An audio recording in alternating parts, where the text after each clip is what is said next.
आज मी बनवली होती मॅगीची भाजी। आता मॅगीची भाजी काय हे तुम्हाला पुढे समजेलच, पण तोपर्यंत तुम्ही गेस करा। सगळी कामं पटापट आवरून मी निघाली होती केकचं सामान आणण्यासाठी। आणि गाडीवर जायचं असेल तर पूर्ण कव्हर झाल्याशिवाय बाहेर निघूच वाटत नाही, कारण ऊनच इतकं लागतं। मग मी सर्व सामान घेऊन घरी आले आणि केक बनवायला सुरुवात केली। आणि आज केक बनवायला खूप प्रॉब्लेम येत होता, कारण 2 तास लाईट नव्हती आणि क्रीम सारखी मेल्ट होत होती, पण याचा रिझल्ट खरंच खूप भारी आलाय।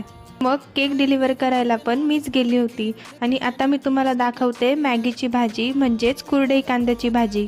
पहिले तेलात जिरे, लसूण आणि कांदा परतून घेतला। मग कांदा गोल्डन ब्राउन झाल्यावर त्यात आपले आवडीचे मसाले टाकले आणि मग भिजवलेली कुरडई आणि 5 मिनिटं वाफेवर शिजवून झाली आपली भाजी तयार। लहानपणी याला कोण कोण मॅगीची भाजी म्हणायचं हे मला कमेंट करून नक्की सांगा।